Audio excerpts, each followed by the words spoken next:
भगवान राम ने स्वयं को जाना, कौन से नाम का अभ्यास किया जो आज हम सभी उनकी पूजा कर रहे हैं। किनके श्राप से वो स्वयं को भूल गए थे।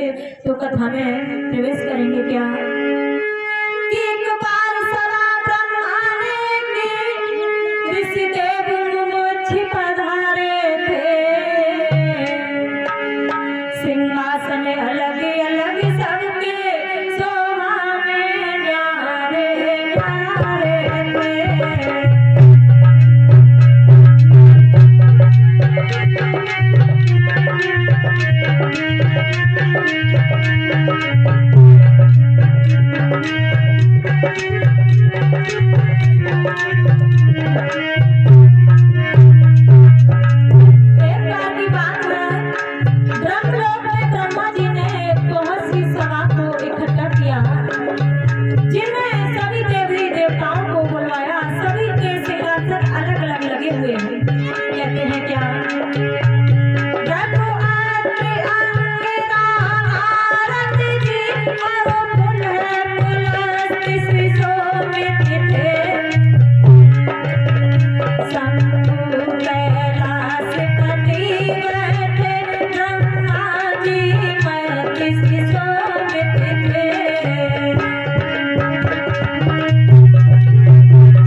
अलग अलग लगे हुए हैं। सभी देवी देवताओं को भृगु, अत्रि, अंगिरा, नारद, कुलर सभी देवी देवताओं को सभा में बुलाया।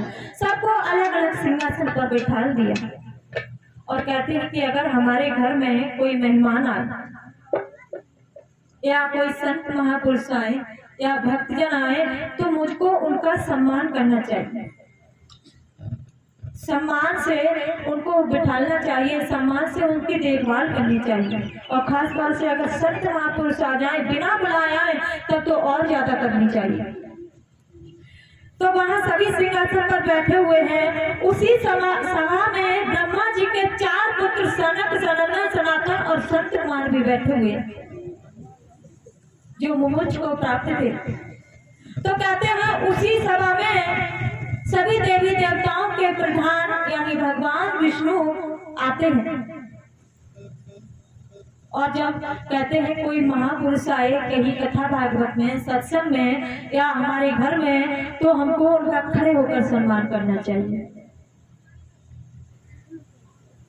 तो जब भगवान विष्णु आते हैं तो सभी देवी देवता अपने अपने सिंहासन से खड़े हो जाते हैं और खड़े होकर उनका सम्मान करते हैं।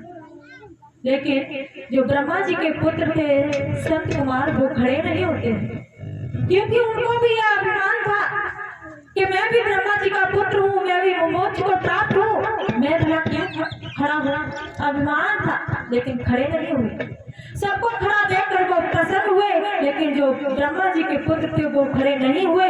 तो इस कारण उनको भगवान विष्णु को क्रोध आ गया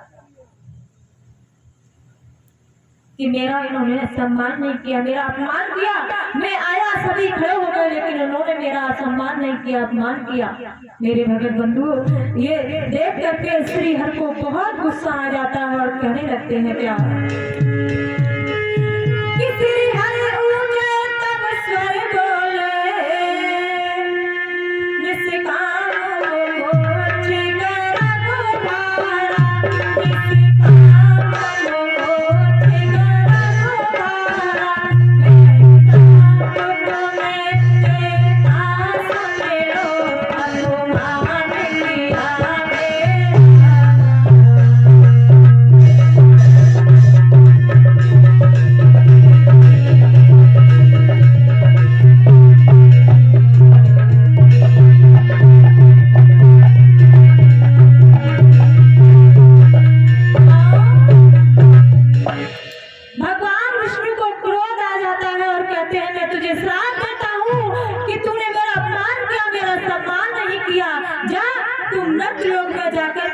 मनुष्य के रूप में जन्म लेगा और सारे ज्ञान को भूल जाएगा। तुझे नहीं याद रहेगा कि तुम कौन थे कौन नहीं थे।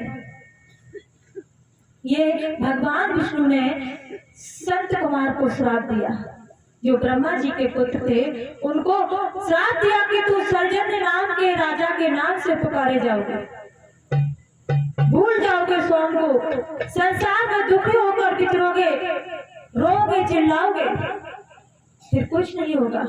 जब ये सुना तो वो भी किसी से कम नहीं थे। चिमटा बजा, तुम वहाँ जाके घर सेट करिए, डिस्टर्ब दे रहा है, नहीं तो गड़बड़ मचा रही है। जब संत कुमार को भगवान विष्णु ने श्राप दे दिया तो संत कुमार भी किसी से कम नहीं थे। वो भी कहने लगते हैं क्या कि यह श्राप सुना सनकादिक ने, मन खिन्न हुआ उनका सारा, बोले मैं भी सुन लो देता, यह श्राप सुनो हरि जी मेरा।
उसी के कारण तुम्हें पूर्ण चेतना मिलेगी, नहीं तो तुम चिल्लाते रहोगे, रोगे, तुम्हें कुछ प्राप्त नहीं होगा। तो मेरे भगत बंधुओं, ये श्राप जैसे ही भगवान विष्णु संत कुमार को श्राप देते हैं और संत कुमार भगवान विष्णु को श्राप दे रहे हैं, एक दूसरे को श्राप दिया जा रहा है।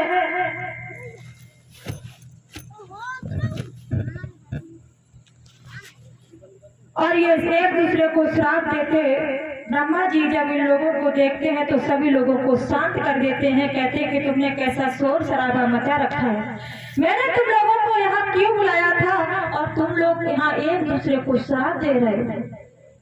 जाओ अपने अपने कक्ष में, सभी अपने अपने लोग चले जाओ। सभी लोग, सभी देवी देवता अपने अपने लोग चले जाते हैं। जब भगवान विष्णु और संत कुमार के बीच में ये झगड़ा देख करके निराश होकर के सभी चले जाते हैं। इधर होता क्या है, कहते हैं कि अगर ऐसे महापुरुषों को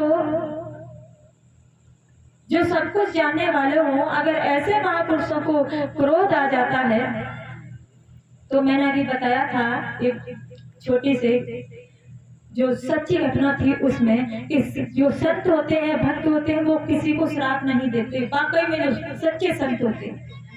लेकिन भगवान विष्णु कोई संत नहीं, वो एक भगवान थे। उनको क्रोध आया, उन्होंने एक दूसरे को श्राप दिया। नहीं समझ पाए वो कि मुझे क्या करना चाहिए, क्या नहीं करना चाहिए। इधर होता क्या है, कहते हैं कि ब्रह्मा जी बोले तभी और शांत रहो खुशहाल।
प्रार्थना की कि हे प्रभु, अब धरती पर किसी का अवतार होना चाहिए। अगर ऐसा नहीं हुआ तो संतों को ये राक्षस लोग यज्ञ नहीं करने देंगे।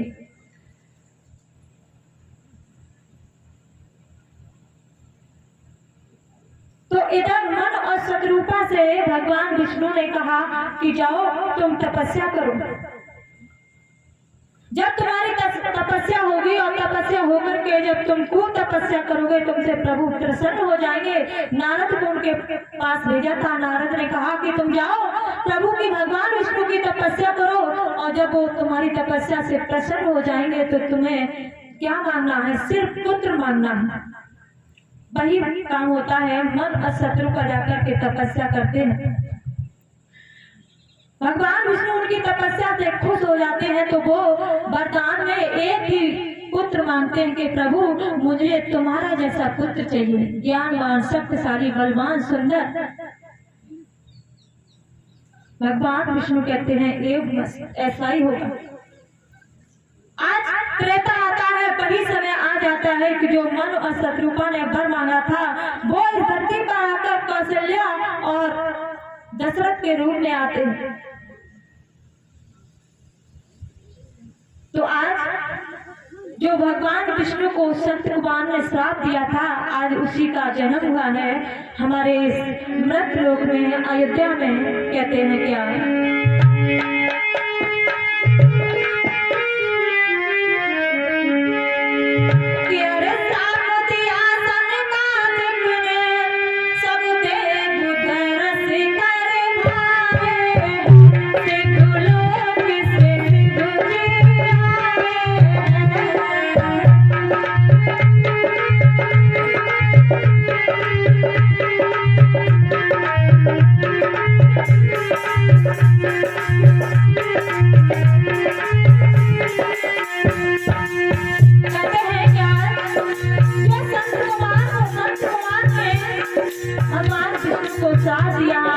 जन्म हुआ है।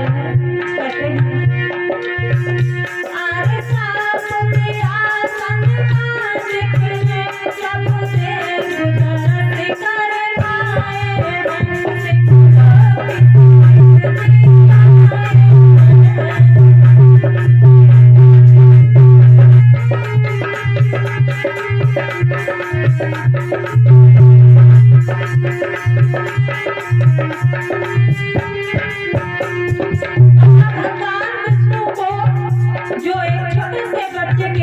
अयोध्या में जन्म लिया है। भगवान शंकर सभी देवी देवता अपना भेष छुपा छुपा करके उस छोटे से नन्हे से बालक के दर्शन करने के लिए आ रहे हैं।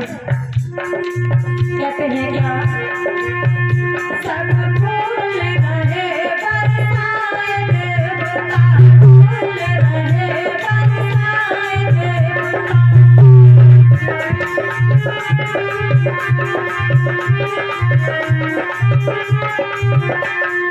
सभी देवी देवता फूलों की तारीफ कर रहे हैं क्योंकि एक महापुरुष ने धरती पर जन्म लिया है। सब फूल रहे बरसाए देवता, फूले मोर नाचे जनता।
कहते हैं कि आज सभी देवी देवता अपना भेष छुपा छुपा कर भगवान राम के दर्शन करने के लिए आ रहे हैं।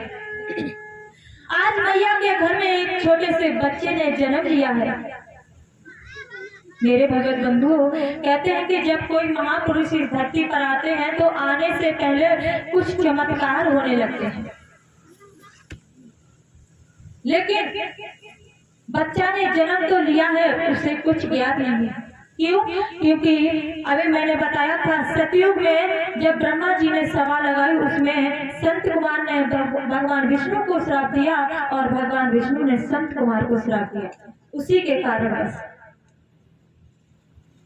धीरे धीरे जब भगवान राम बड़े होने लगते हैं, धीरे धीरे जैसे ही बड़े होते हैं तो उनके अंदर प्रश्नों की बहुत कतार लग जाती है, इस प्रश्नों का ढेर लग जाता है, कोई उत्तर नहीं मिलता है, रोते हैं चिल्लाते हैं कि ये सारा संसार क्या है।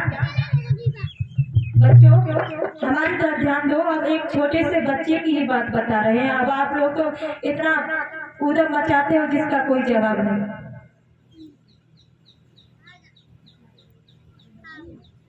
मतलब कितना भी मना करो, बात अपनी आओ चुपचाप बैठ जाओ शांति से। जो बात बताई जाती है बड़ों के लिए नहीं, आप लोगों के लिए भी बताई जाती है। और अगर आप अभी से नहीं सही रास्ते पर चले तो बड़े होकर कुछ नहीं होने वाला है। जो अभी आप अपने अंदर अपने दिल दिमाग में टच इस बात को कर लोगे, वो बड़े होने के बाद इतना नहीं होगा। क्यों? बड़े होने के बाद चारों तरफ का जो दुख होता है, जो टेंशन होती है, वो सब मेरे दिल दिमाग में भरी होती है। और अभी आप एक कोरे कागज हो, और अभी अगर जो जिस बात को आप सुनोगे वो सब बात आपको समझ में आएगी। अब भगवान श्री राम छोटे से हैं और देखो उनके मन में क्या क्या विचार उठ रहे हैं। क्यों?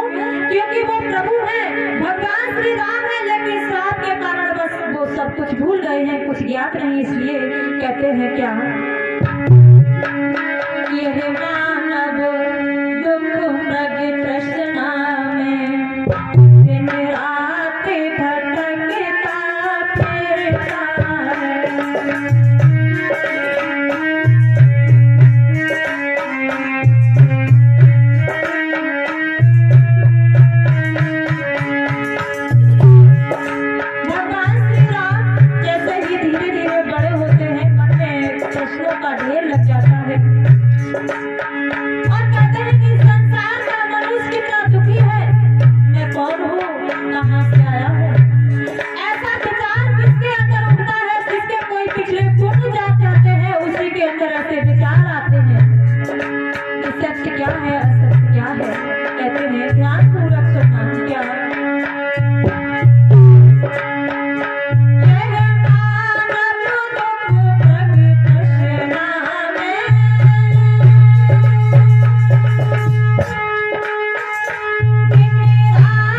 भटकता फिरता है।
चिल्लाते हैं, एकांत भवन में जाकर बैठ जाते हैं, छोटे से हैं फिर भी मन को शांति नहीं है। क्यों? क्योंकि आज स्वयं को भूले हुए हैं। मन में बड़े बीज जो है गोला भरा हुआ है लेकिन फूट नहीं रहा है। क्यों? क्योंकि श्राप लगा हुआ है।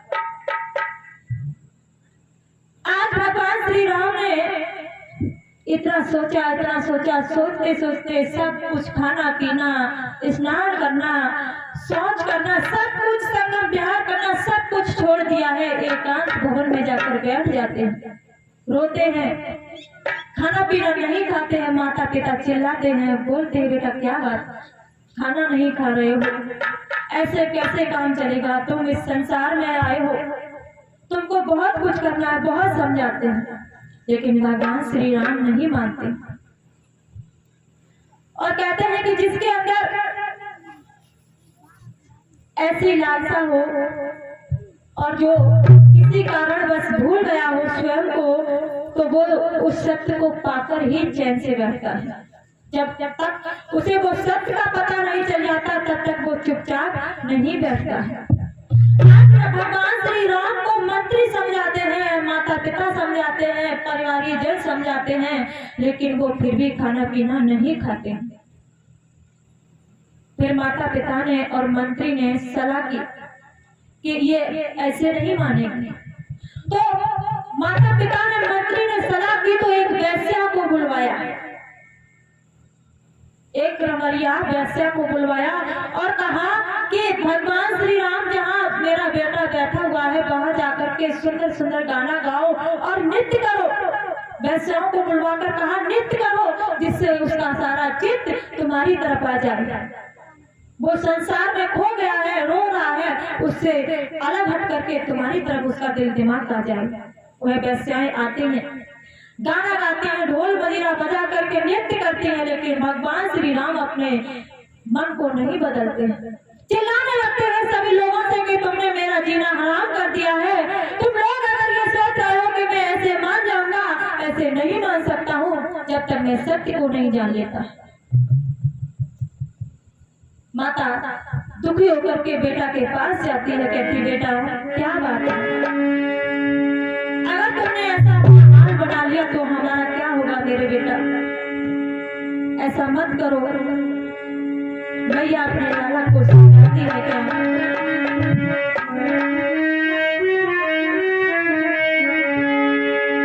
कि बैठे महलों में क्यों लाल रोते हो, क्यों क्या हुआ है बेटा, हमको पता क्या हुआ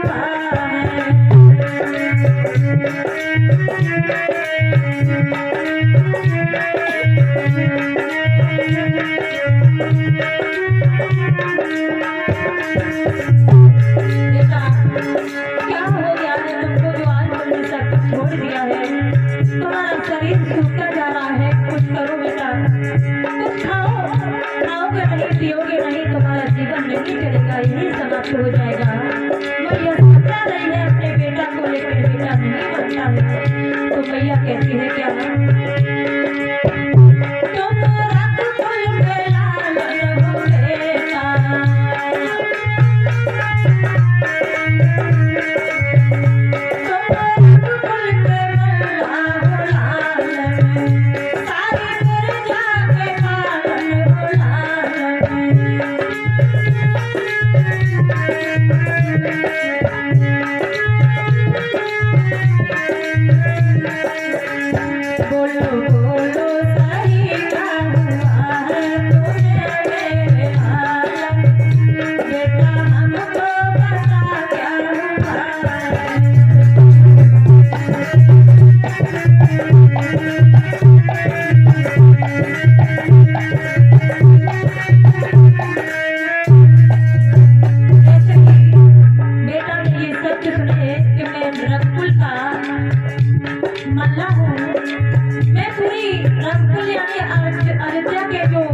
मुझे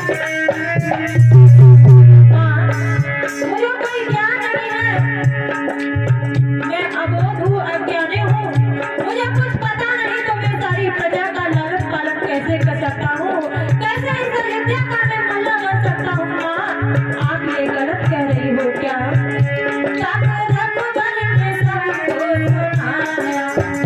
राजा बन के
कहो समझाते हैं, लेकिन राम इनकार कर देते हैं कि मैं इस अयोध्या का राजा नहीं बन सकता, क्योंकि मुझे कोई ज्ञान नहीं। और कहते हैं जिसको ज्ञान होता है, आज हम सभी भक्त ये चिल्ला चिल्ला कर कहते हैं कि सतगुरु देव भगवान जो प्रत्येक प्राणी मात्र के अंदर, श्वासों के अंदर जो नाम रमण कर रहा है, तुम्हारे जो कपाट है वो बंद है, बुद्धे भगवान 10 मिनट के अंदर उन कपाटों को खोल देते हैं। और जो तुम्हारे मन मंदिर के अंदर भगवान श्री राम, भगवान कृष्ण, भगवान विष्णु, भगवान शंकर बैठे हुए हैं, उनको 10 मिनट में मिला देते हैं, उनका दर्शन करा देते हैं। क्यों? क्योंकि वही इंसान कह सकता है जो अपने घर आता जाता होगा, जो सतलोक आता जाता होगा, जो दूर पूरब आता जाता होगा, जो रोजाना नित्य प्रति उसका अभ्यास करता होगा, वही बता सकता है, वही ये शब्द बोल सकता है। अन्यथा जिसमें ये पावर नहीं होगा वो कभी बोलेगा नहीं। क्यों? आज भगवान श्री राम ये कहते हैं कि मुझे कोई ज्ञान नहीं, मुझे कोई बोध नहीं, मैं कैसे इस अयोध्या का पालन कर सकता हूँ, कैसे मैं प्रजा की देखभाल कर सकता हूँ। बहुत समझाते हैं लेकिन समझ में नहीं आता है। मन में चिड़चिड़ापन हो गया है, सभी लोग समझा रहे हैं लेकिन नहीं। तो एक दिन क्या होता है, विश्वामित्र मुनि जो धनुष सिखाने वाले थे, वो वशिष्ठ जी को भेजते हैं। और जब बुद्ध भगवान महलों में आते हैं तो सभी राजा, प्रजा, सभी रानी हाथों को जोड़कर प्रणाम करते हैं। भगवान श्री राम एकांत भवन में बैठे हुए हैं। घटकोटवासी अंतर्यामी प्रभु ने ये जान लिया था कि जब तक उन्हें सच्चा ज्ञान नहीं मिलेगा वो संसार में ऐसे ही भटकते रहेंगे, रोते रहेंगे, चिल्लाते रहेंगे। क्योंकि उन्हीं के प्रार्थना से भगवान श्री राम ने इस धरती पर जन्म लिया है। मंत्री जैसे ही वशिष्ठ जी महलों में आते हैं, राजा दशरथ खड़े अपने सिंहासन से खड़े हो जाते हैं और बुद्धे भगवान को सिंहासन पर बिठाल करके एक कटोरे में जल भरवा करके चरणामृत बना करके उनका सम्मान करते हैं, उनको भोजन पानी खिलाते हैं और कहते हैं कि अगर हमारे घर में संत महापुरुष आए तो चाहे 1 घंटा के लिए, 2 घंटा के लिए अपना, अब ये हम तो नहीं कहेंगे कि खाना पीना ये सब कुछ छोड़ दो, लेकिन उनकी सेवा से वंचित मत रहो।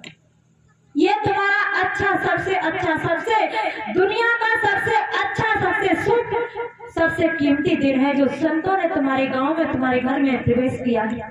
और ऐसे मौकों पर अगर उनका तुम सम्मान कर लोगे, उनकी सेवा कर लोगे, उनका ध्यान कर लोगे, तो निश्चय ही, ये मैं दावा करती हूँ, तुम निश्चय ही इस भव सागर से पार हो जाओगे। कहते हैं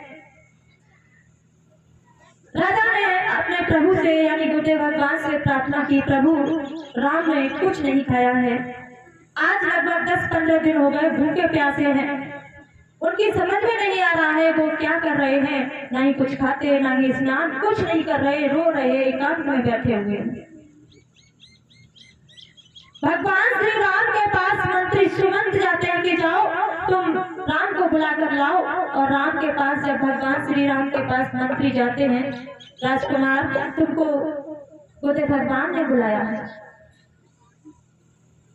पहले तो कहने लगे मैं कहीं नहीं जाऊंगा, मुझे बस अकेला छोड़ दो। मंत्री ने कहा नहीं, तुम्हारे अंदर जो शंका है उसका समाधान करने के लिए गोदे भगवान आए हैं। तुरंत ही वहां से उठ जाते हैं, खड़े होकर भगवान श्री राम अपने गोदे भगवान के पास चलने लगते हैं और कहते हैं क्या,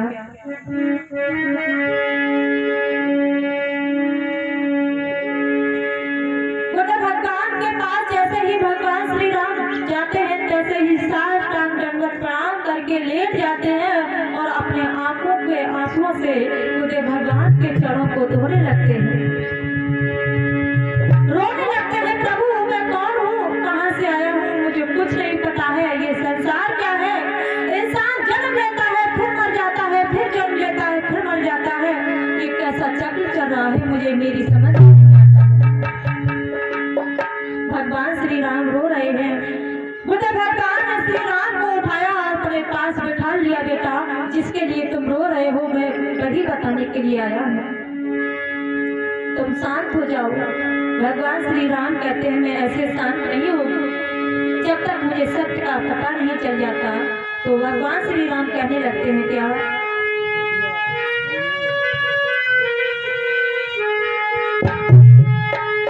कि जो आते जगत सारे तारे एक दिन निश्चय मर जाते हैं। भव दुख का पारावार नहीं, भव दुख का पारावार नहीं, नश्वर जीवन को पाते।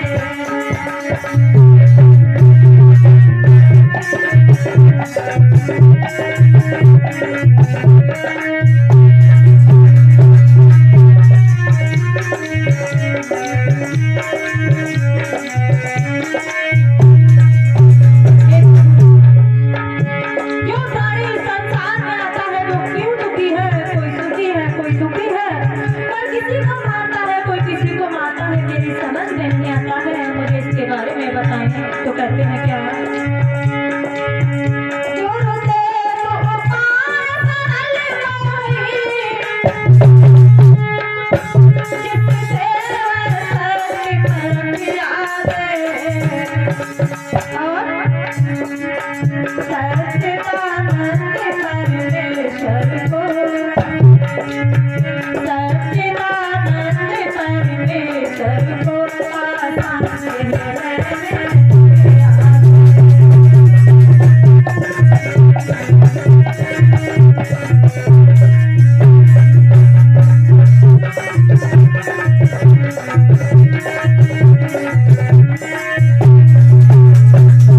कोई सरल उपाय हो मुझे बता दो, जिससे मेरी आंखों के आगे से ये अंधकार दूर हो जाए, मुझे वो ज्ञान की प्राप्ति हो जाए प्रभु। और अगर ऐसा नहीं हुआ तो मैं क्या करूँगा।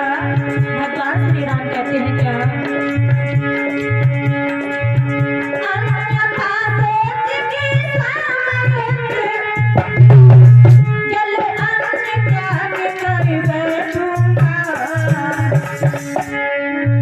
यदि मिले शांति सुख मिलती मुझे मरना प्राण तेरा दूंगा।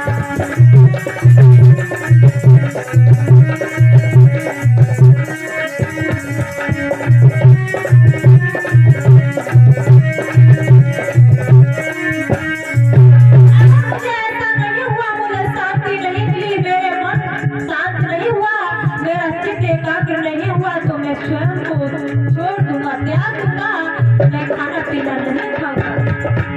रोते हैं अपने बुद्ध भगवान के चरणों में बैठे हुए। कौन, जिस भगवान श्री राम की मैं पूजा करता हूँ, आज वही भगवान श्री राम ने 2 रूप धारण किए थे और हम लोग संतों से डर रहे हैं, उनकी शरण में की पूजा करने से मैं डरता हूँ, लेकिन भगवान श्री राम क्या कर रहे हैं वो सुने। गुरुदेव प्रसन्न हुए मन में, सोचा यह तो अधिकारी है, जिज्ञासा है अभिलाषा है, जयराज में जय भारी।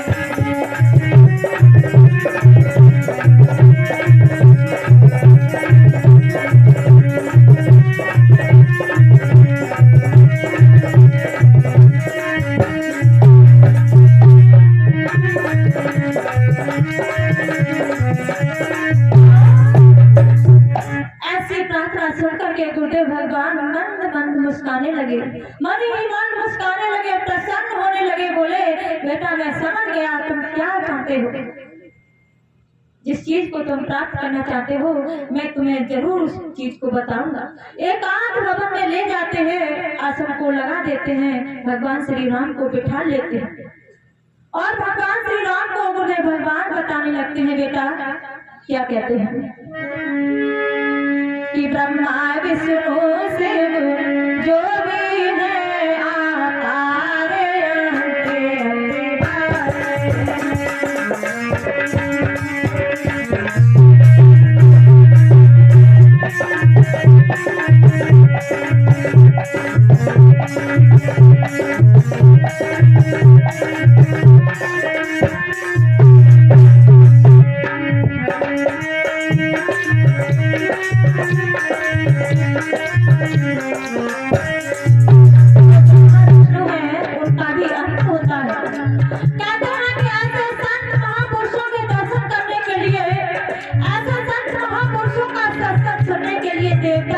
अंते रहते हैं, वो भी व्याकुल होते हैं कि मैं हे प्रभु, वो भी उस प्रभु से प्रार्थना करते हैं कि हे परवरदिगार मुझे मनुष्य का शरीर दो, जिससे मैं मनुष्य के शरीर में जाऊं, संतों का सत्संग सुनूं, संतों की सेवा करूं, संतों के बताए हुए नाम का अभ्यास करूं, जहाँ संत जन कहते हो वहाँ जाकर के मैं नीचे आसन पर बैठ करके उनके श्री मुख से अमृतवाणी सुनूं।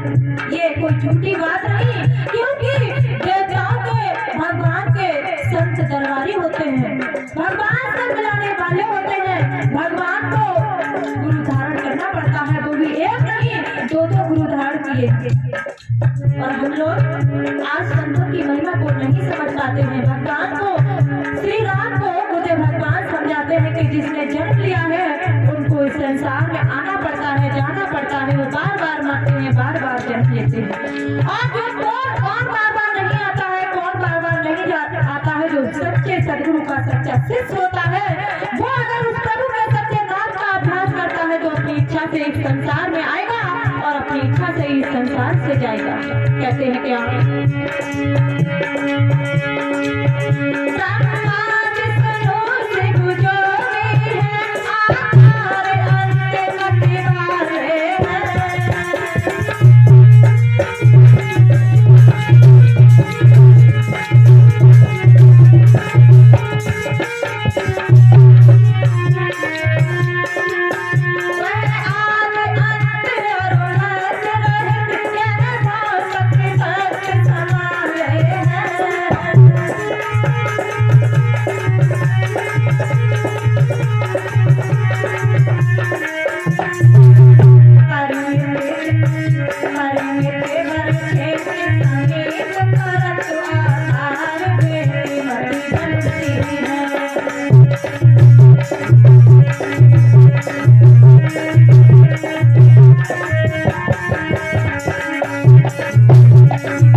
पर बैठा करके कहते हैं, बेटा तुमने पहले भी जन्म लिया है, पहले किसी और नाम से तुमने जन्म लिया था, और नाम था, और आज तुम किसी और नाम से तुमने जन्म लिया है। इस संसार में जो भी मनुष्य जन्म लेता है उसको एक न एक से जाना पड़ता है। अब तुम आसन पर बैठ जाओ, मैं तुम्हें उस प्रभु के सच्चे नाम का नाम बताएंगे जो प्रत्येक प्राणी मात्र के अंदर रमण कर रहा है।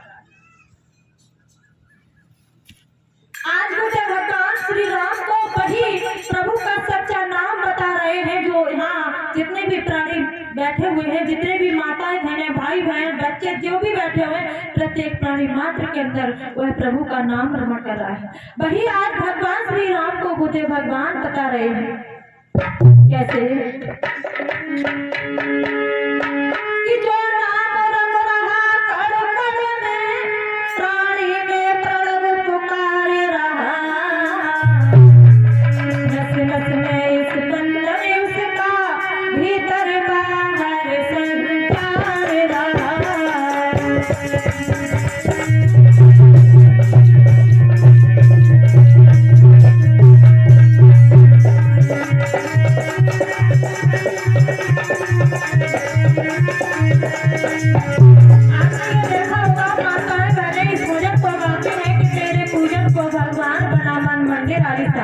आपके गांव में गाया जाता है ये भजन, गाया जाता है। और अगर आपसे ये पूछा जाए कि तेरे पूजन को भगवान बना मन मंदिर आलीशान, कौन सा वह मन के अंदर आलीशान मंदिर बना हुआ है? वही मन का जो मन के अंदर आलीशान मंदिर बना हुआ है, जो कपाट यानी किवाड़ जो बंद है, सालों से वर्षों से सदियों से बंद पड़े हुए हैं, उनको खोलने के लिए आज सदगुरु भगवान हमारे ग्राम ब्रह्मण नगर में आए हैं। जो भक्त उनको खुलाना चाहे, उस प्रभु को रोजाना दीदार जिनका चेतन दर्शन कराना चाहे, वो आरती के बाद अपना नाम नोट कराए हमारे भाई पुरुषोत्तम दास जी से, और उस प्रभु के नाम का जलवा रोजाना एक से नहीं, रोजाना उस प्रभु का दर्शन करें। कहते हैं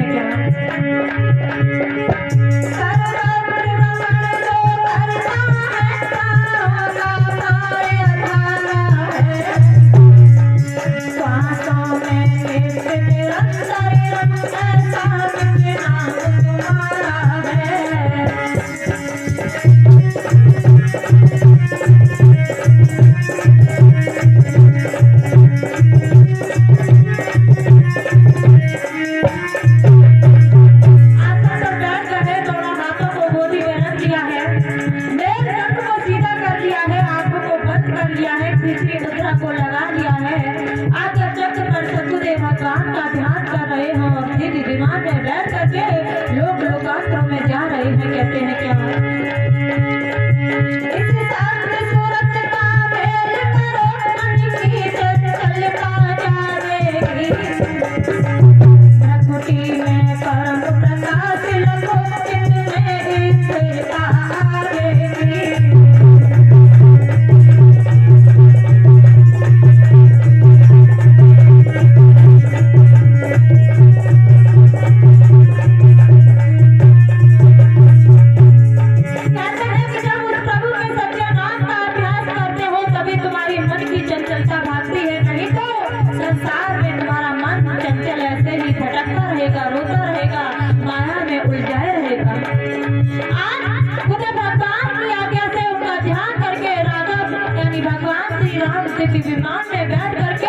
उधर भगवान के साथ लोग लोकांतर में जा रहे हैं और मग्न हो रहे हैं। और क्या कहते हैं सुने, अनुभव रात ने किया हुआ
करके लोग लोकांतर में जा रहे हैं, उस विराट पुरुष का दर्शन कर रहे हैं, अपनी श्वासों के अंदर उस प्रभु का जो नाम हो रहा है उसका अभ्यास कर रहे हैं, अनुभव ही अनुभव हो रहे हैं, इतने मग्न हैं, इतने खुश हैं जिसका कोई जवाब नहीं। आज जो जिस बात को वो भूल गए थे उस बात को बुद्ध भगवान ने एक पल में ही राघव को सब कुछ बता दिया। मेरे भगत बंधु, राघवेंद्र यानी भगवान श्री राम जी की विमान में बैठ करके लोग लोकांतरों में सदगुरुदेव भगवान के साथ बैठे हुए हैं और जा रहे हैं और संसार वाले लोगों को भी बता रहे हैं कि ऐ संसार के मनुष्य, इस संसार में जब तक तू भटकता रहेगा तब तक उस प्रभु को प्राप्त नहीं कर सकता।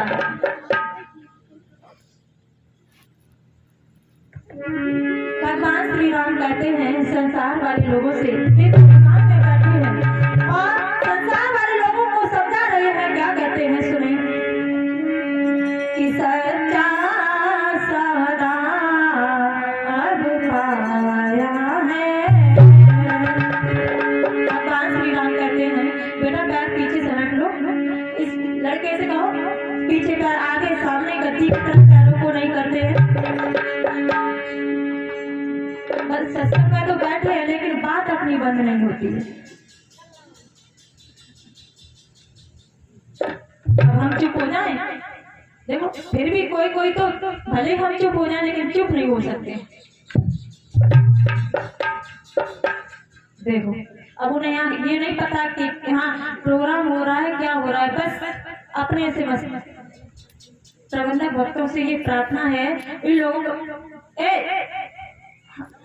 हमारी तरफ देखो, बात मत करो, अगर बात करनी है तो यहाँ से जाकर के बाहर जाकर बात करो। देखो पांडाल में बात करने अच्छी बात नहीं है, टाइम कम है इसलिए, नहीं तो हम उसकी भी बात बता देते कि बात सत्संग में बात करने से क्या होता है। कल बताएंगे इस बात को, आज कर लो कोई बात नहीं, लेकिन हम नहीं कुछ कह सकते, आप करो। अरे ये तो जब कहते हो पीछे लोग हैं वो बात कर रहे हैं, दो बालक कहते हैं क्या कि सच्चा सौदा अब पाया है।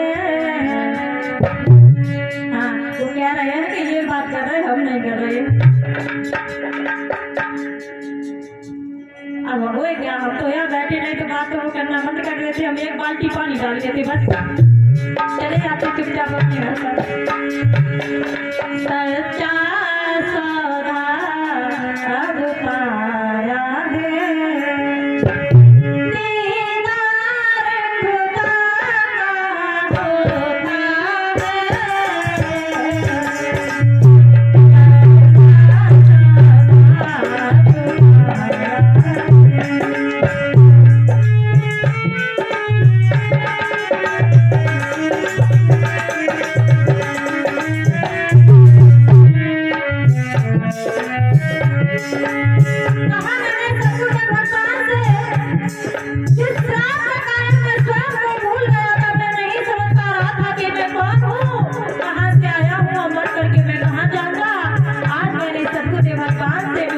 सौदा ले लिया है और मैं बुद्ध भगवान के द्वारा जगह जगह जा रहा हूँ, सभी महापुरुषों के दर्शन कर रहा हूँ, मैंने स्वयं को पहचान लिया। क्या कहते हैं, झुक जाता गुरु चरणों में तो क्या, झुक जाता गुरु चरणों में जो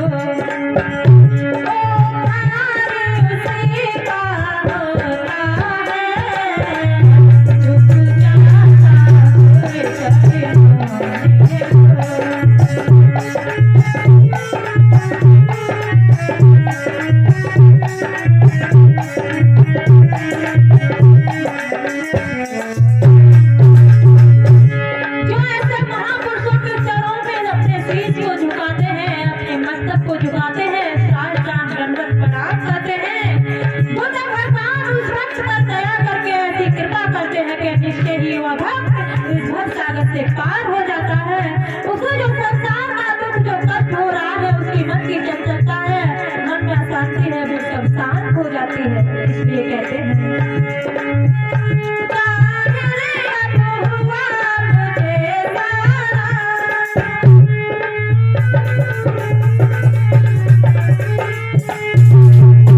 श्री राम कहते हैं क्या,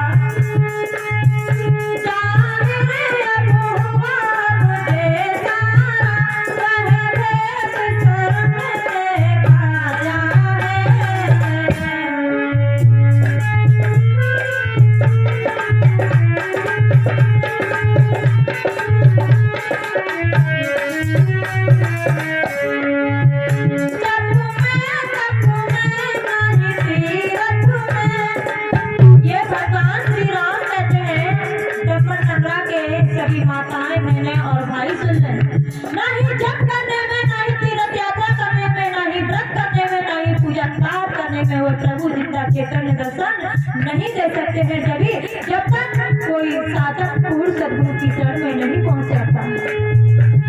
ये भगवान शंकर ने भी, मैंने कल भी बताया था और आज भी बता रहे हैं कि भगवान शंकर ने भी ये बताया कि शिव द्रोही ममदास कहावा सो नर मोय सपने नहीं भावा।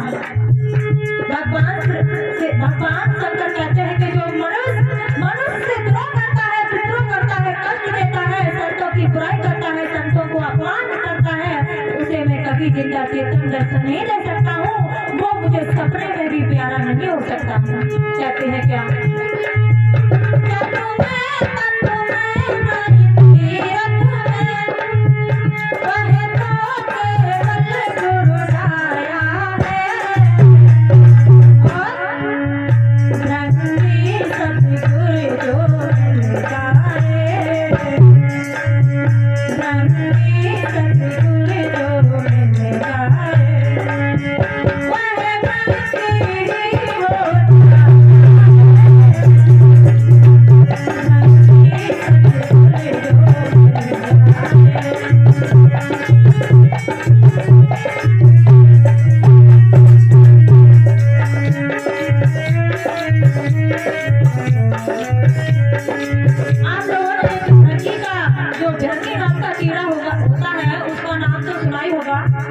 वो दूसरे जात के कीड़े को पकड़ करके अपनी बम्बी में घुसेर लेता है, दूसरी जात के कीड़े को पकड़ करके, और फिर वो अपनी बम्बी में घुसेर करके उसे भी की आवाज सुनाता है।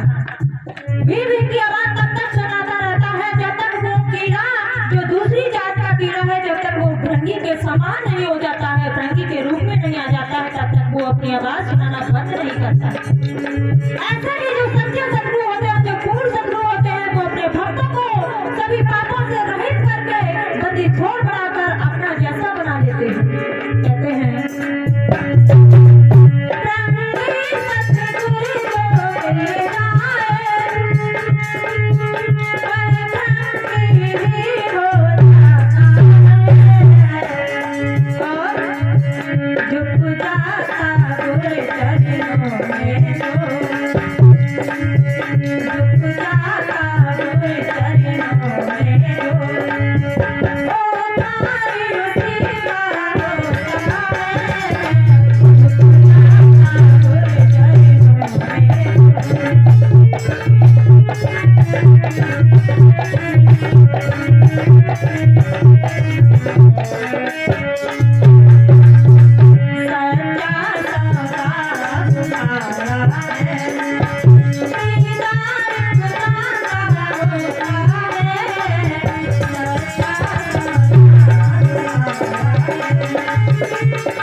बंधन में नहीं है।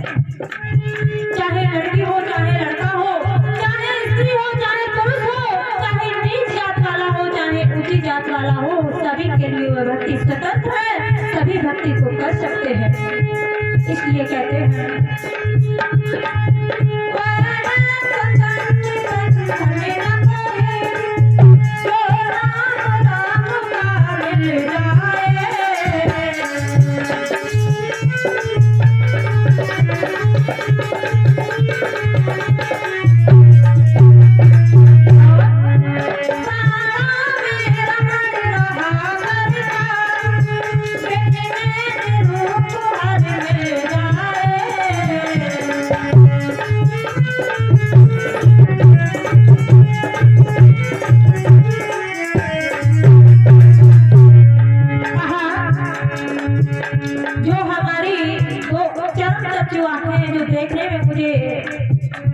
रहा है संसार का सब कुछ बिना आंखों से नहीं। जो तीसरी आंख होती है, जो भगवान शंकर के आपने दोनों भौं के बीच में देखी होगी तीसरी आंख, उसी तीसरी आंख से उस प्रभु का दर्शन होगा।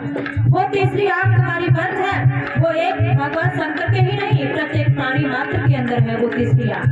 वो तीसरी आंख कब खुलती है? जब तुम्हें पूर्ण सद्गुरुदेव भगवान मिल जाते हैं, वही पूर्ण सद्गुरुदेव भगवान उस तीसरी आंख को खोल देते हैं, तभी तुम्हें उस प्रभु का दीदार होने लगता है। इसलिए कहते हैं क्या,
विश्वास हो गया है, मुझे जाहिर हो गया है, मुझे पता हो गया है कि संसार क्या है और मैं कौन हूँ, कहाँ से आया हूँ, और जब मैं मरूंगा तो कहाँ जाऊंगा। कहते हैं क्या,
सद्गुरुदेव भगवान की जय। तो आज भगवान श्री राम दिव्य विमान में बैठ करके लोकांतर में जा करके महापुरुषों के दर्शन कर रहे हैं, मान सरोवर में स्नान कर रहे हैं, बहुत मग्न हो रहे हैं, बुद्ध भगवान का दीदार हो रहा है। अल्पकाल में ही भगवान श्री राम ने सब कुछ जान लिया, जिस बात को वो भूल गए थे वो सब कुछ उन्हें जाहिर हो गई।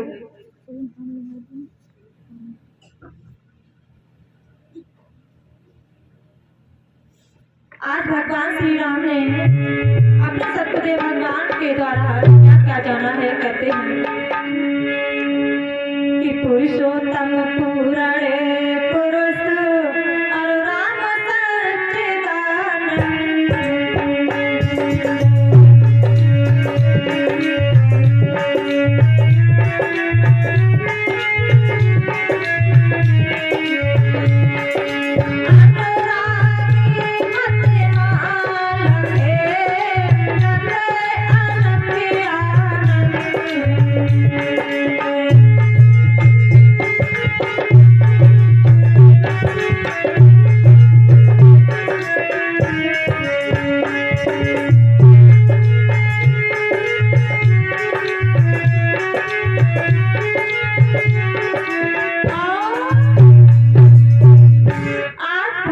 श्री राम ने दिव्य विमान में बैठकर जो अलग पुरुष है जिनके कारण वो स्वयं को भूल गए थे, संसार के बारे में जानना चाहते थे, वो आज सद्गुरुदेव भगवान ने सब कुछ जना दिया।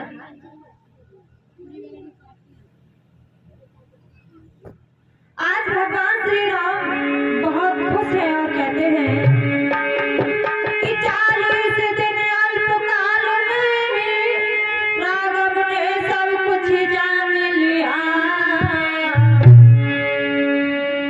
गंगोत्री अजय और अविनाशी अपना स्वरूप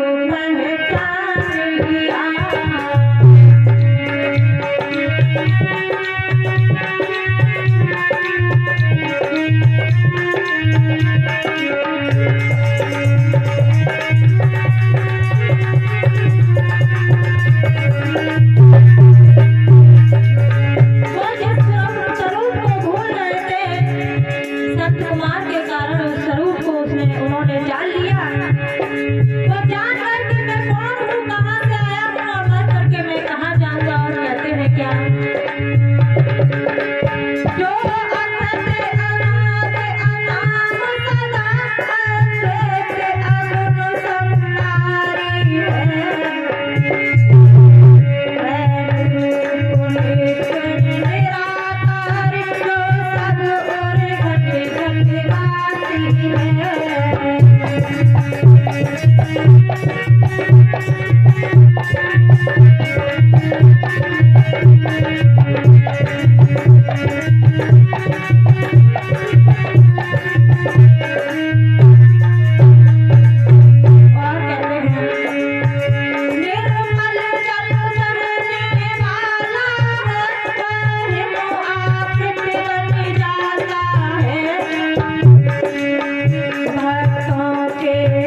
प्रभु के नाम को जान लिया।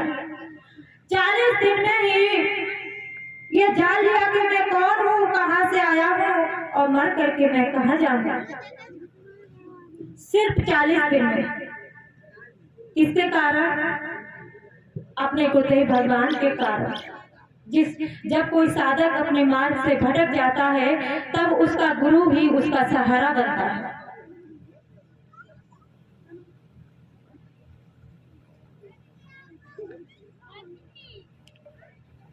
इसलिए कहते हैं कि अगर जब भी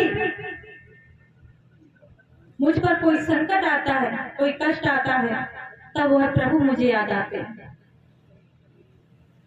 और अगर सुख पड़े तो हम उस प्रभु को नहीं याद करते। आज वही तो यहाँ हाल है। बताओ, इतना ही बड़ा गांव है जो इतने लोग यहाँ बैठे, रात वाले दिन देखना भंडारा जब हो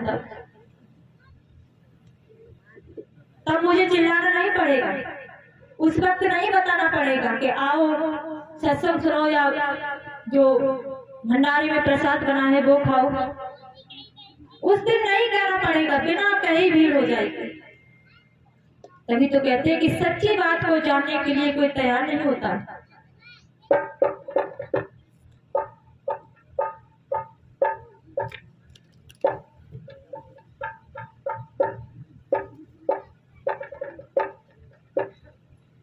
अगर सच्ची बात को जानने के लिए तैयार होते तो आज ये हाल नहीं होता।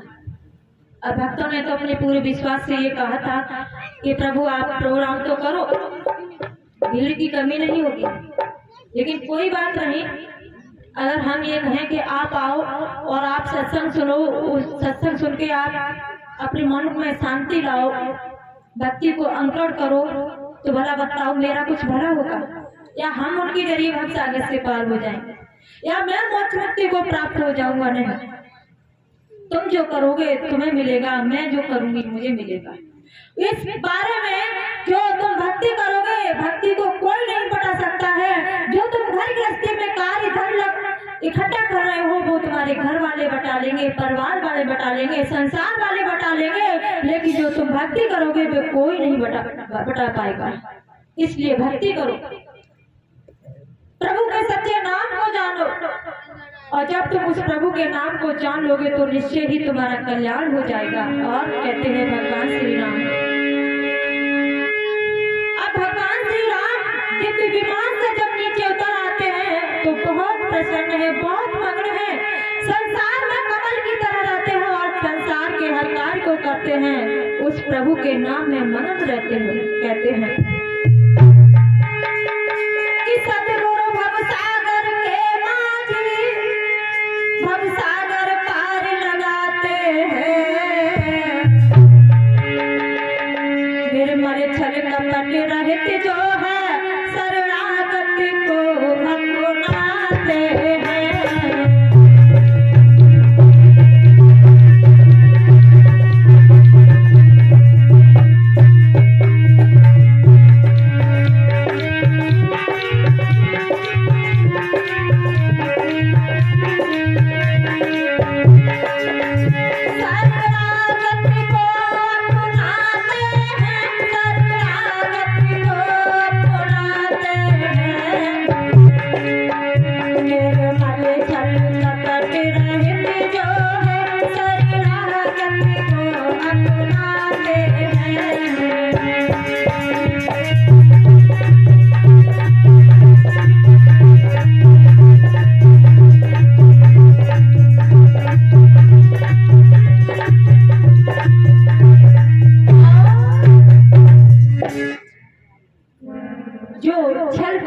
छोड़ करके जिनका हृदय निर्मल होता है, स्वच्छ होता है, साफ होता है, जिनके अंदर कोई छल कपट नहीं होता है, प्रभु उसी को अपनाते हैं।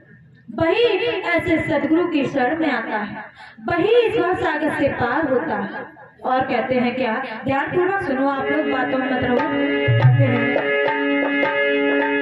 कि ब्रह्मा विष्णु शंकर सब हो, उत्पत्ति पालन संहार करे, बिन सद्गुरु पार नहीं होता, चाहे जो स्वयं उपाय करे।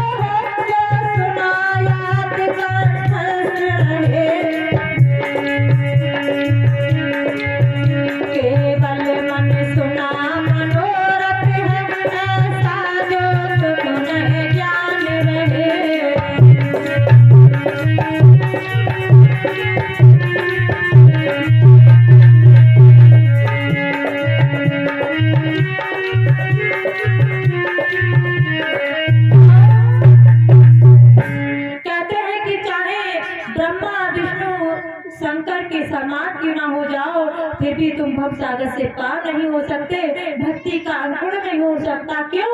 जब तक तुम किसी सदगुरु की शरण में नहीं जाओगे। इसलिए मेरे भगत बंधु, हम सदगुरु भगवान की शरण में क्यों जाते हैं? संतों की शरण में मुझे क्यों जाना चाहिए?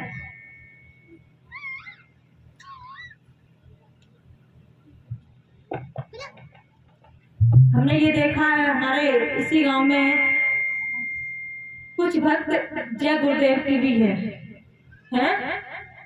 जो सदगुरु जय गुरुदेव जी महाराज हैं, उनके भी काफी शिष्य हैं इस गांव में। अब मैंने ऐसे, मुझे किसी ने बताया नहीं, जो उनका चिन्ह है उसके जरिए से मैंने जाना है। भक्त तो हैं और लोग भी बहुत अच्छे हैं, लेकिन क्या करें, माया के कारण हम सच्ची बात को नहीं जान पा रहे, सच्ची सौदे को नहीं ले पा रहे। देखो, संतों के पास जाओगे, कल मैंने ये बताया था कि संतों के पास जाओगे तो कुछ ना कुछ आपको जरूर मिलेगा, और अपने घर में चुपचाप बैठे रहोगे, 4-5 बातें तय की 4-5 बातें तय की तो इससे कुछ नहीं प्राप्त होने वाला, इससे तुम्हारे ऊपर पाप ही लगेगा।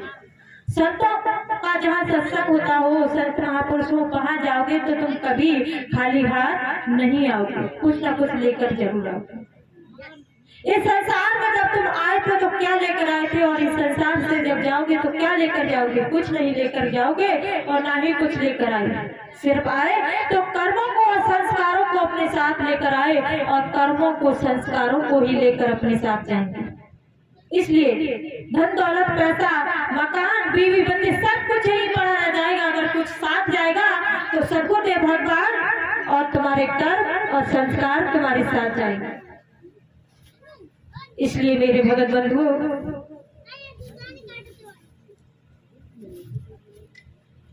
अब कुछ ही क्षणों में पूर्ण मसीहा पूछ सदगुरुदेव भगवान हम भक्तों को ज्ञान की गंगा में स्नान कराएंगे। सभी भक्तों से प्रार्थना है कि शांति बनाए रखे और गुरुदेव भगवान के श्री मुख से अमृतवाणी सुने। तो कथा में कहते हैं क्या, कि मन की चंचलता स्थिर हो, चित्त में निरुद्धता आती है। हे राम बिलोचन दीप खुले, अंतर आत्मा लखाती है।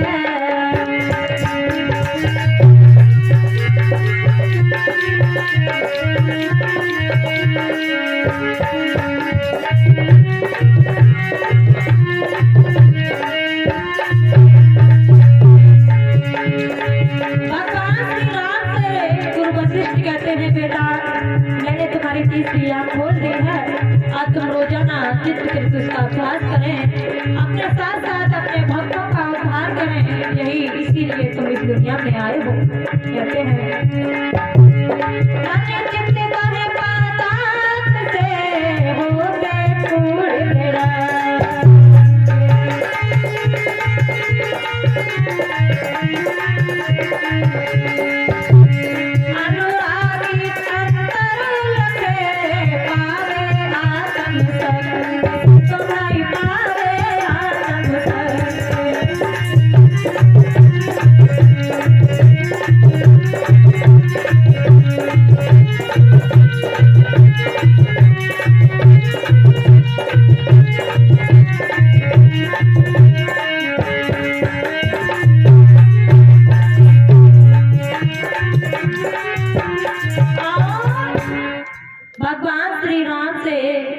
भगवान कहते हैं बेटा अब मैंने तुम्हें जो सच्चा सौदा दे दिया है उसको तुम ऐसे ही व्यर्थ में मत गंवाना, ऐसा मत करना। मैंने तुम्हें जो सौदा दिया है वो चुपचाप रखे रहो, उसका अभ्यास करना। आज तुमने जो पाया है वो संसार के भक्तों का उद्धार करने के लिए पाया, और आज जो खुदे भगवान आप लोगों को देने के लिए आए हैं वो अपने लिए नहीं, आप लोगों का उद्धार करने के लिए आए। हम लोग इस चक्कर में पड़े रहते हैं कि गुरुदेव भगवान या कोई भी संत महापुरुष हो वो अपने लिए करते हैं, नहीं अपने लिए नहीं, हम सब भक्तों के लिए करते हैं। आज गुरुदेव भगवान हमारे गांव में आए, अपने लिए नहीं आए, आपके कोई ऐसे पिछले पुण्य जा गए जिनके कारण गुरुदेव भगवान आज आपके गांव में अपने कदमों को चरणों को रखे। कोई ऐसे पुण्य जा गए, कोई ऐसी भक्ति जा गई जिसके लिए गुरुदेव भगवान को आपके गांव में आना पड़ा, और उन्हीं के कारण थोड़ी सी भक्ति के कारण आज हो सकता है आपका अगला जीवन भी सफल हो जाए। इसलिए मेरे भगत बंधुओं, अरे भैया बात मत करो, क्या बता, बार बार बीच बीच में मुझे ये बात बतानी पड़ती है कि बात मत करो, बात मत करो।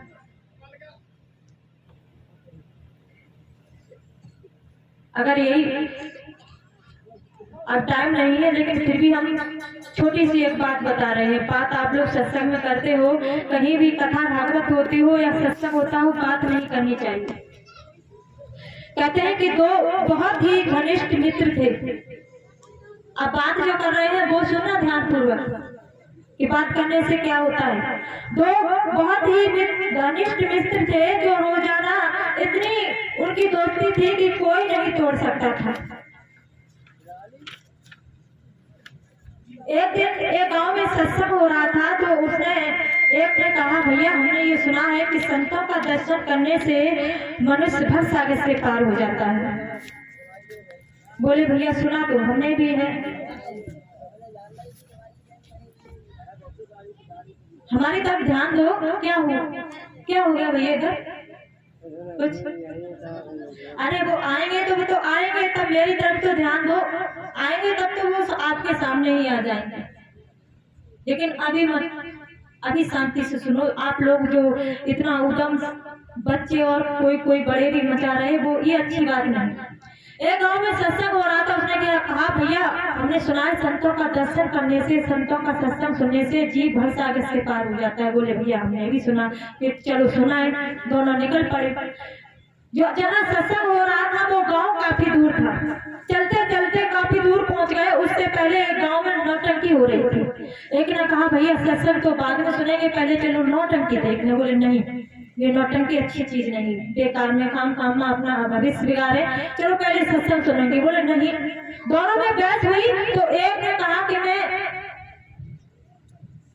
सत्संग सुनने के लिए जाऊंगा, और दूसरे ने कहा तुम्हें अगर सत्संग सुनने के लिए जाना तो जाओ, मैं तो नौटंकी देखूंगा। तो एक चला गया नौटंकी देखने और दूसरा चला गया सत्संग सुनने। तो वो पंडाल में पहुंच गया एक भाई और दूसरा नौटंकी में। तो सबसे पहले वो गया और जा करके उसने दोनों हाथ अपने बगल में ऐसे डाली, मेरी तरफ देखो, और डाल करके चारों तरफ ऐसे देखा कि देखो कैसे महात्मा के ठाट बने हुए। बगलों में हाथ डाल करके महात्मा जी सत्संग सुना रहे थे। बात नहीं सुनी कि महात्मा जी क्या बात बता रहे हैं, बस अपने मन में संतों के प्रति कटु वचन बुरी विचार लाए कि देखो कैसे महात्मा जी के खाए के चाक हुए, लाल पड़े और बैठे गद्दी पे आराम से, काम काज कुछ कर नहीं रहे। मतलब खड़ा हो गया वो बालक, वो लड़का, और ऐसे संतों के प्रति विचार उत्पन्न करने लगा। जो नौटंकी देख रहा था, उसने जो उसमें नाच गाना जो हो रहा था, उसने देखा हाँ मैं यहाँ आ गया। बताओ ये नौटंकी हो रहा है, इसमें कोई आनंद भी नहीं आ रहा है, फिल्मी गाना बज रहे हैं, नाच हो रहा है, खड़े होना पड़ रहा है, पैरों में दर्द होने लगा, बेकार की। बताओ पता नहीं वहाँ संत महापुरुष कितना अच्छा सत्संग सुना रहे होंगे, कितने महान होंगे, दर्शन करने से कितना अच्छा लग रहा होगा। भैया की मैंने बात नहीं माना।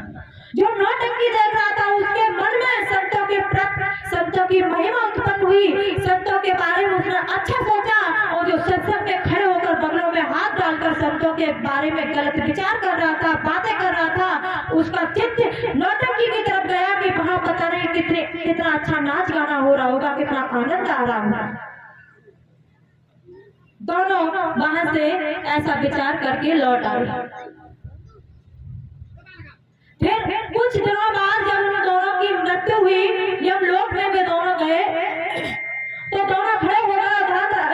दरवाजे पे लिखा था कि स्वर्ग और दूसरे पर लिखा था नर्क। नर्क का द्वार और स्वर्ग का द्वार। धर्मराज जी ने कहा कि तुम जाओ, तुम्हारे लिए ये नर्क का द्वार खुला हुआ है। जो सत्संग में गया था, बगलों में हाथ को डालकर बातें कर रहा था, संतों के बारे में गलत विचार कर रहा था, उसके लिए बताया। और जो नौटंकी में खड़ा हुआ था उसके लिए कहा कि तुम जाओ, तुम्हारे लिए स्वर्ग का द्वार खुला हुआ है। दोनों अचंभे में पड़ गए कि ये कैसे हो सकता। बोले महाराज आपने ये कैसे न्याय किया। बोले क्यों? कि मैंने सत्संग सुना, इसने नौटंकी देखी, इसके लिए स्वर्ग का द्वार, मेरे लिए नरक का द्वार।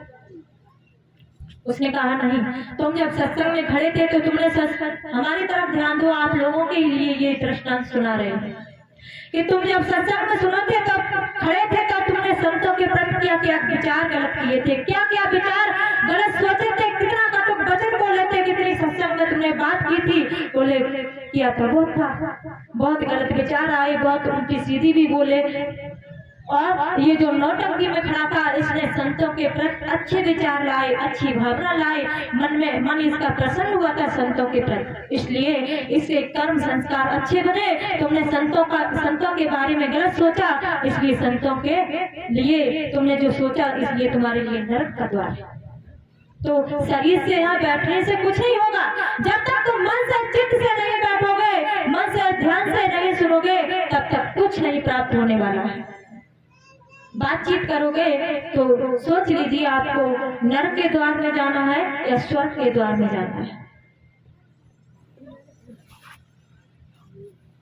लेकिन कुछ असर नहीं पड़ेगा, मुझे पता है असर नहीं पड़ने वाला है, क्योंकि हम भक्तों पर काल का पहरा ही जो इतना गहरा है, इतना कड़ा पहरा है कि अगर सत्य का दरबार लगा हुआ है, संत महापुरुष इस दरबार में आए और आपके गांव में आए, वो बात हम सुनने के लिए तैयार नहीं। झूठे संसार के रिश्तों में, झूठी माया में ऐसे झगड़े हुए हैं जिसका कोई अंत नहीं। मेरे भगत बंधु, अब कुछ ही क्षणों में पूर्ण मसीहा पूर्ण सतगुरुदेव भगवान हम भक्तों को ज्ञान की गंगा में स्नान कराएंगे। सभी भक्तों से प्रार्थना है शांति बनाए रखें और गुरुदेव भगवान के श्री मुख से अमृत वाणी सुने। और हमारी आप लोगों से प्रार्थना है कि भैया 5 दिन का सत्संग और रह गया है, आप लोग चाहे गांव में कितने भी भक्त हो, सभी लोग आए। देखो ये 5 दिन का सत्संग जो है वो आपके भविष्य को बनाएगा, आपका इसी जीवन को नहीं अगले जीवन को भी बनाएगा। इसलिए इस जीवन में ही अगर जीते जी तुम मोक्ष मुक्ति को प्राप्त हो गए तो तुम्हारा मनुष्य जीवन सफल हो जाएगा, अन्यथा इस संसार सागर में तुम डूब जाओगे। इसलिए कहते हैं कि भाई मिटते सो मत प्रीत कर और रहते सो करने, झूठे को तज दीजिए, सो भई साचे में करके। प्रेम से बोलो सतगुरुदेव भगवान की।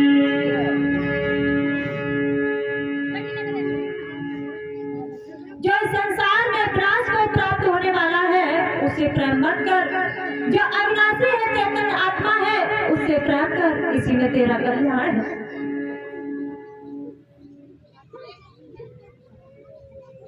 और जो तुम जड़ मूर्ति की पूजा करते रहोगे, उनके चक्कर में पूरा जीवन निकाल दोगे तो कभी भी अपने मन जीवन को सफल नहीं बना पाओगे। और कहते हैं कि ऐसा सतगुरु हमको मिला और बेपरवाह आनंद और परमहंस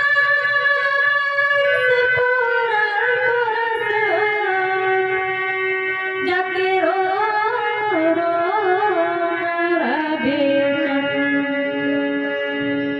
अगर हमें ऐसे सतगुरुदेव भगवान मिल जाए जो बेपरवाह हो, पूर्ण परमहंस हो, बंदी छोर हो, किसी के बंधन में ना बंधे हो, जो सभी बंधनों से रहित हो, जिनके शरीर में सूरज और चंद्रमा सो रहे हो, अगर ऐसे हमको सतगुरुदेव भगवान मिल जाए तो मुझे सहज में ही उनकी शरण में पहुंच जाना चाहिए। सहज में ही उनकी शरण में पहुंच जाना चाहिए और सहज में ही पहुंच करके उनके बताए हुए नाम का अभ्यास करना चाहिए। जो मुझे वो भक्ति दे रहे हैं उस भक्ति का लाभ उठाना चाहिए, जो नाम दे रहे हैं उस नाम का अभ्यास करना चाहिए। ये संत महापुरुष इस धरती पर इसीलिए आते हैं जो आप लोग इस संसार में इसके अंधकार में पड़े हुए हो, जो संतों की महिमा को नहीं समझ रहे हो। बता रही सब फूल बातन भैया का कल तुमने बताई सब फूल बातन नौ में तारा भी करते हैं वो मर जाए भी स्वागत करने के लिए सब सिखाओ एक नौ में निकाल देते।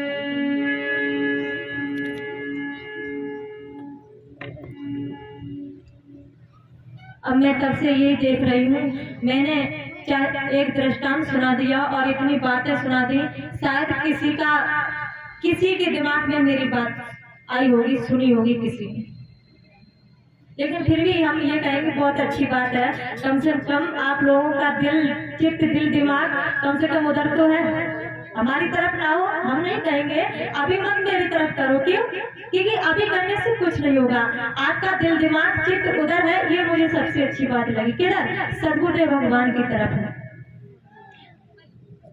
प्रेम से बोलो सदगुरुदेव भगवान की, बोल जयकारा बोल मेरे सदगुरु महाराज की। इसी तरह अपना सारा चित्त, अपना दिल दिमाग, अपना ध्यान सदगुरुदेव भगवान की तरफ ही बना रखना। तो भक्त सदगुरुदेव भगवान से प्रार्थना करते हुए कहता है कि हे प्रभु, आप इस सागर के मसीहा हो, भक्तों का उद्धार करने वाले हो। तो कहते हैं क्या कि आ जाना, आ जाना, आ जाना, आ जाना, मुझे प्यास लगी दर्शन भाई, मुझे प्यास लगी दर्शन भाई।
अब सभी भक्तों से प्रार्थना है कि शांति बना रखें और गुरुदेव भगवान के